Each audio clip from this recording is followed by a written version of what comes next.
L'été qui vient de s'achever aura eu des conséquences sur le lac de Grandlieu. Une chaleur élevée et une baisse du niveau des eaux a conduit au retour du botulisme. Les explications de Benoît Balti. Plus de 200 oiseaux morts retrouvés aux abords du lac de Grandlieu, la faute au botulisme. Cette maladie infecte régulièrement la faune aviaire du lac. Elle n'est pas transmissible à l'homme, mais a la particularité de se propager rapidement. Mais qu'on se rassure, selon les responsables de la réserve naturelle, la situation n'a rien d'alarmant. On reste très vigilant quand même. Le principe, c'est de ramasser régulièrement les cadavres pour éviter un emballement du phénomène. Quand on laisse un cadavre mort du botulisme, rapidement les mouches vont venir pondre, les asticots vont se développer, les asticots vont concentrer la toxine, et si d'autres oiseaux viennent se nourrir sur ces asticots, ils vont très rapidement mourir, et donc là on a un emballement du phénomène. On identifie généralement deux facteurs favorables à la propagation du botulisme. D'une part, les fortes chaleurs et d'autre part, le faible niveau des eaux. En juin dernier, la préfecture a permis aux éleveurs d'utiliser l'eau du lac à des fins d'irrigation, ce qui a entraîné une baisse de la profondeur de plus de 10 cm, une situation qui complique l'activité des pêcheurs professionnels. C'est un lac à fond plat, naturel. Donc nous passons par des passages qui sont déjà très peu profonds. Et 13 cm, on ne pouvait plus passer. On a laissé du matériel malheureusement qui a été détruit par les rats. Cette faible profondeur permet également aux oiseaux piscivores de repérer plus facilement leur proie, ce qui altère le volume de la pêche. Pour obtenir réparation, les pêcheurs ont décidé de porter plainte contre X. Dans un peu plus d'une semaine aura lieu à Notre-Dame-des-Landes le grand rassemblement organisé par les opposants au projet d'aéroport.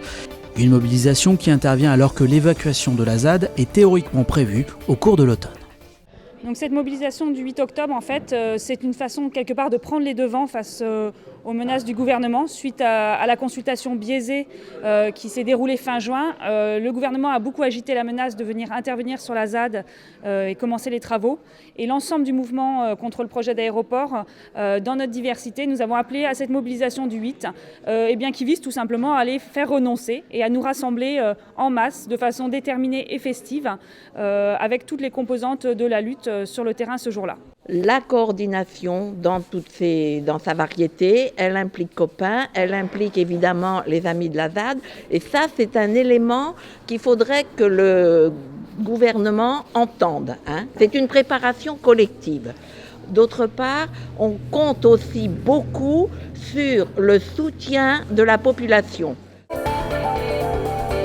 Ambiance tendue à la Jonelière à 48 heures de la réception de Bastia. Le climat est électrique au sein de la Maison Jaune où le poste de René Girard paraît de plus en plus menacé. Adrien Godet. René Girard est peut-être déjà sur un siège éjectable. Arrivé cet été, le coach des Canaries n'a enregistré qu'une seule victoire en 7 matchs de Ligue 1. Et du coup, certains supporters revendent déjà leur abonnement sur Internet. Et d'autres veulent rester patients. René Girard, c'est un entraîneur qui a suffisamment d'expérience, qui a quand même beaucoup de vécu et qui connaît bien les jeunes. Même s'il y a un résultat qui est négatif samedi, il ne faudra pas tout remettre en question. Mais avec le président qu'on en a, c'est possible. Il faut dire que les relations entre la direction du club et son entraîneur se sont tendues après une fin de mercato ratée et le dossier avorté de Charles Zogbia. C'est donc un coach à fleur de peau qui s'est présenté devant les journalistes. Vous êtes nombreux aujourd'hui, ça sent le sang, c'est ça? Parce qu'avec toutes les conneries qui sont écrites ou dites, il vaut mieux prendre du recul. Ouais. Je réclame rien, je sais le métier que je fais, je sais qu'il faut prendre des points, je comprends l'impatience. Moi, ce qui m'intéresse, c'est le terrain. De pouvoir faire ce que j'ai envie, et puis c'est pas le cas, c'est comme ça. René Girard n'aura peut-être pas le temps et des rumeurs sur son possible remplaçant sont déjà sorties cette semaine. Ce qui est sûr, c'est qu'il y a eu un contact d'établi entre la direction du FC Nantes, en l'occurrence Valdemar Kita, et Roland Courbis. Et il se pourrait qu'un autre coach, plutôt étranger, ait déjà été sondé également. Et quand on demande une réaction au coach nantais, la réponse fuse. Tu téléphones à ta grand-mère, elle va te le dire. Je sais pas.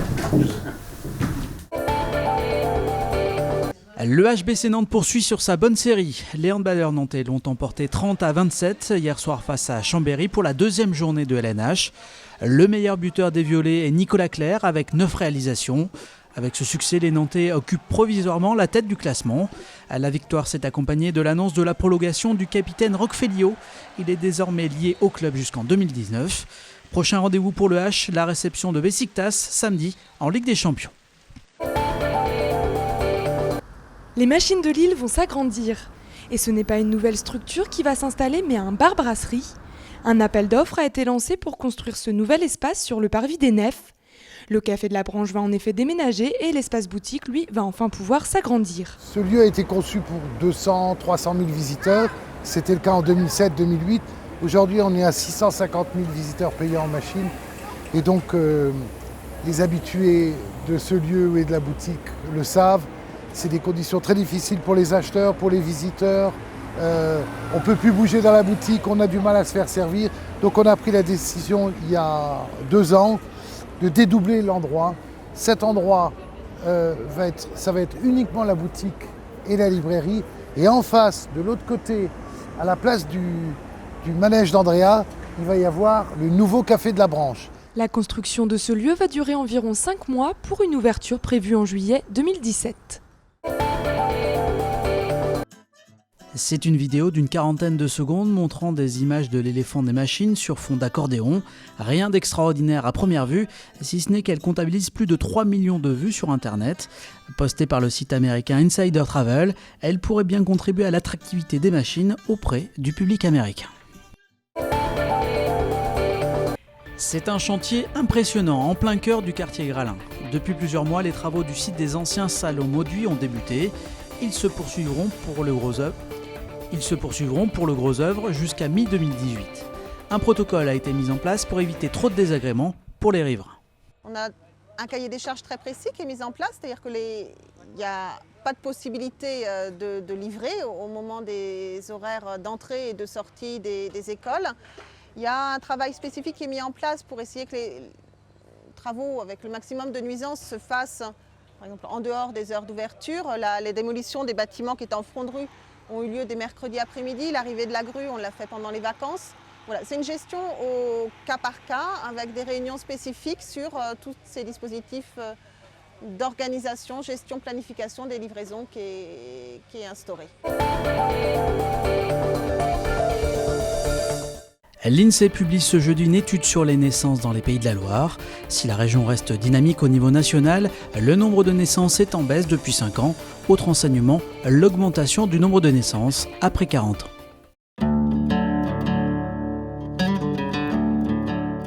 Les naissances en Pays de la Loire ont augmenté pendant les 15 premières années, donc jusqu'à atteindre un pic en fait en 2010. Et comme au niveau national, depuis 2010, on observe une diminution du nombre de naissances. Alors cette année, la baisse effectivement continue. Donc en Loire-Atlantique, on a 16 345 bébés. Donc c'est 355 de moins que l'année précédente. Donc la baisse se poursuit. C'est une baisse qui reste modérée. Enfin, elle s'explique essentiellement par la baisse du nombre d'enfants par femme. Mais c'est une tendance qui s'observe en France et aussi au niveau européen. Enfin, la baisse est tout à fait relative. Hein. La région Pays de la Loire reste la 3e région qui a le plus d'enfants. Donc c'est une baisse qui est tout à fait modérée. Dans un pays qui effectivement est lui aussi particulièrement fécond, étant donné que la France est avec l'Irlande le pays européen le plus fécond. Et ce depuis plusieurs années. Et ça perdure. On observe 3 périodes. Tout d'abord, jusque dans les années 90 à peu près, on a des naissances qui sont plus tardives. Donc les femmes ont des enfants plus tard. Après, entre 1995 et 2005, on a les femmes de 28 à 40 ans ont plus d'enfants. Chaque femme a plus d'enfants en moyenne. Donc on a un rebond de la fécondité sur cette période. Et depuis 2010, les femmes de moins de 30 ans ont moins d'enfants que par le passé, mais celles de plus de 30 ans n'en ont pas plus qu'avant. Donc du coup, ça contribue effectivement à la diminution de la fécondité globalement. Et donc aujourd'hui, les femmes ont en moyenne 30,7 ans au moment de l'accouchement, et on était à 28,3 en 1990. Donc on voit que ça a fortement augmenté. La baisse des naissances en Loire-Atlantique est un peu moins marquée que dans la région, et aussi un peu moins marquée qu'au niveau national. C'est une particularité du département par rapport aux autres départements de la région. Par exemple, en Mayenne, la baisse est beaucoup plus marquée. Donc, dans les autres départements, la baisse s'explique par la diminution du nombre d'enfants par femme, mais aussi par le fait qu'il y ait moins de femmes en âge d'avoir des enfants. On n'a pas ce deuxième effet en Loire-Atlantique, donc le nombre de femmes en âge d'avoir des enfants est globalement stable entre 2014 et 2015. Alors il peut y avoir plein d'explications finalement qu'on ne peut pas mesurer, ça peut être des questions culturelles, des facteurs socio-économiques, on sait que la crise peut avoir un impact. Une étude nationale montre qu'il y en a pas vraiment, enfin que l'impact a été très limité de la dernière crise en France, mais qu'il a été plus fort dans d'autres pays européens. Donc voilà, ça peut être des facteurs religieux, enfin voilà, il peut y avoir différentes explications. Puis le fait que les ménages aient envie ou non d'avoir des enfants, et peut-être plus tard. On a en tout cas une région plutôt, avec une situation plutôt favorable sur le point de vue socio-économique, qui peut aussi expliquer peut-être que ça soit plus favorable pour avoir des enfants. On observe là depuis plusieurs années une tendance à des naissances plus tardives, donc les femmes ont des enfants plus tard, notamment en Loire-Atlantique, mais aussi au niveau national. Donc en Loire-Atlantique, on a 4,4% de mères qui ont 40 ans ou plus, donc c'est une part qui augmente, mais qui reste nettement inférieure à la part nationale, étant donné qu'au niveau national, on est à 5% de mères de 40 ans et plus. En revanche, c'est en Loire-Atlantique qu'il y a le plus de femmes qui ont des enfants si tard par rapport aux autres départements de la région. C'est une part qui augmente régulièrement depuis plusieurs années et on observe que ce sont essentiellement des femmes entre 40 et 44 ans. Il est relativement rare d'avoir des enfants au-delà de 45 ans et ce sont quand même pour une bonne part des premières naissances, étant donné qu'il y a un tiers de ces naissances qui sont des premières naissances, donc des femmes qui ont un enfant pour la première fois au-delà de 40 ans. Ces données, elles servent pour suivre l'évolution de la population, notamment. Ça permet de voir comment évolue la population. Elles servent aussi, du coup, à anticiper, à projeter les évolutions de population et donc après à savoir combien de personnes il y aura, par exemple, en Loire-Atlantique en 2030 ou 2040. L'INSEE utilise notamment ces données pour faire ça. Et après, c'est des données qui sont très utilisées aussi par des chercheurs ou par d'autres organismes, d'autres administrations.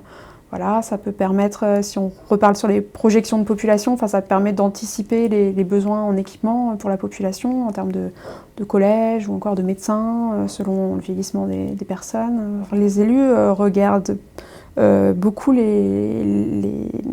la population, en tout cas, peut-être pas spécifiquement les naissances, mais au moins la population.